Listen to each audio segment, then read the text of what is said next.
Good morning. Grab your cup. Most people, when they're stuck in stressful or anxious situations, have a certain pattern of thoughts that go around and around in their head. Most people ask questions, and the next time you're in a situation like this, I want you to notice, maybe today, maybe you have every day some level of anxiety that you're constantly dealing with and grappling with as you move through your day. So I want you to notice the questions that you ask yourself, because typically it's things like, what if this doesn't work out? What if I can't do this? Why would they do that to me? How am I ever going to be okay again? What if this fails? How am I going to get through this?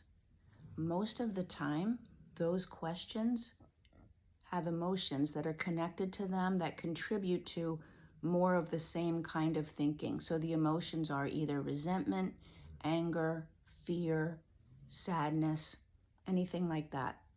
If you can shift your questions, the questions that you ask yourself, to things like, what's the best possible outcome that could have? Okay, now that that's over, what's possible for me instead? How can I find some truth in what they said that's actually going to work for me? What if I'm wildly successful? What if things all work out?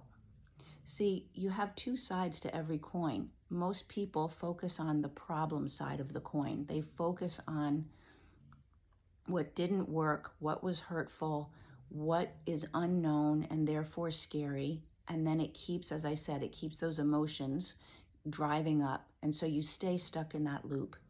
When you shift those questions, and it's just a matter of being present enough when it starts to catch it. If you notice you're saying one thing like that, just shift it to, hold on, what if I actually am okay? Hold on, what could be possible once I get to the other side of this? Wait a minute, how is this going to actually work in my favor? What's the wisdom here for me to take for next time? How can I grow from this? All you need to do is just start to ask one of those better questions, and it leads to the next one. And you'll notice that your emotions are going to now correlate. So emotions can be things like hope. You're going to start to see that there's possibility, which is going to expand you rather than contract you in fear. So this is one technique. I work with women on overcoming stress, anxiety, and painful past experiences.